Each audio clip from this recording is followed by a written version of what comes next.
Welcome to நம்ம சமையல். Morning வந்து அரிசி உளுந்து வெந்தயம் மூணுமே வந்து ஒன்றா போட்டு ஊற வச்சிருந்தேன். எங்கள் வீட்டில் பார்த்தீங்கன்னா கிரைண்டரு கொஞ்சம் வந்து ரிப்பேர் ஆயிடுச்சு, அதனால் ஊற வச்சுருக்கேன். மில்லில் அரைச்சிட்டு வந்துக்கலாம் அப்படின்னு சொல்லிட்டு எல்லாமே ஊற வச்சாச்சு. சரி மாவாட்டலான்னு சொல்லிட்டு ஊற வச்சுட்டு கிரைண்டரை போடுறாங்க. கிரைண்டரு ஓடவே இல்லை. அதனால தான் சரி அப்படின்னு சொல்லிட்டு நாங்கள் மில்லில் அரைச்சிட்டு வரலான்னு சொல்லிட்டு ஊற வச்சுருந்தேன். ஊற வச்சாச்சு. நம்ம மில்லில் அரைச்சிட்டு வந்துக்கலாம். அப்போ தான் வந்து நம்ம வந்து மாவு இருந்துச்சு அப்படின்னா தான் நம்ம தோசை இட்லி ஊற்றுறதுக்கு வந்து கரெக்டாக இருக்கும். அதனால நான் எப்போவுமே ஊற வச்சுருவேன். பார்த்தீங்கன்னா தண்ணியெல்லாம் வடித்து வச்சுட்டேன்.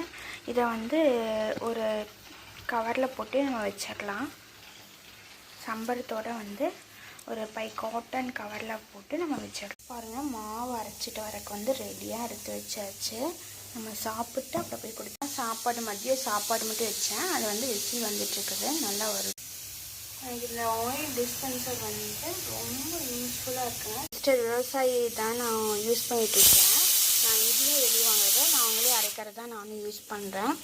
அது பார்த்திங்கன்னா இப்போ லேபிள்லாம் நாங்கள் போட்டாச்சுங்க. மிஸ்டர் விவசாயின்னு எல்லாமே நீட்டாக போட்டாச்சு. உங்களுக்கு எதாவது வேணும் அப்படின்னா கண்டிப்பாக கமெண்ட் செக்ஷன் சொல்லுங்கள். நீங்கள் எங்கே இருந்தாலுமே டெலிவரி பண்ணிடுவோம். கொரியர் ஃபெசிலிட்டிஸ் அவைலபிளாக இருக்குது. எல்லாமே கழுவியாச்சுங்க. வந்து இன்னொரு மணி பிளான்ட் வந்து நான் வச்சுருக்கேன், தண்ணியில் போட்டு வச்சுருக்கேங்க. வந்து முளைச்சிட்ருக்கு பாருங்கள். சூப்பராக வந்து அப்படியே க்ரோத் ஆகிட்டே இருக்குது.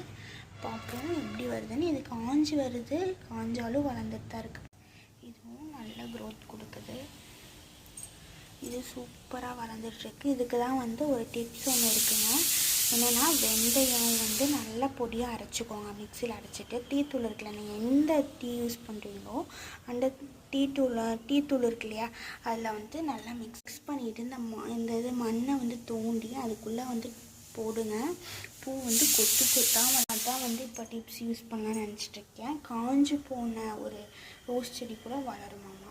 இதுவுமே பார்த்திங்கன்னா ஒரு 10 மந்த்ஸ்க்கு அப்புறம், ரொம்ப 10 மந்த்ஸ்க்கு அப்புறம் பார்த்திங்கன்னா நல்ல ஒரு க்ரோத் வந்து கொடுத்துரும்.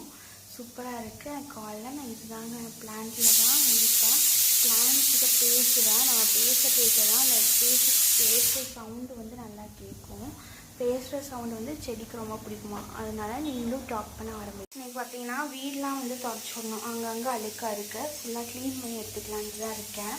அதுக்கு முன்னாடி இருந்து துணியெல்லாம் கொஞ்சம் வந்து நான் ஊற வச்சுருந்தேன். அது எல்லாமே இருக்குது. புதுசாக இருக்கனால இது எல்லாமே கையில் வந்து துவைச்சிக்கலான்ட்டு ஊற வச்சுருக்கேன். ஃபுல்லாக ஊற வச்சு, அது இல்லாமல் ஒரு ஷர்ட் இருக்குது, அதுக்கப்புறம் நம்ம துவைச்சிக்கலாம். பார்த்தீங்கன்னா புது ட்ரெஸ் தாங்க. இது ஃபுல்லாக வாஷ் பண்ணி நீ எடுக்கணும். எல்லாமே மிஷினில் எல்லாமே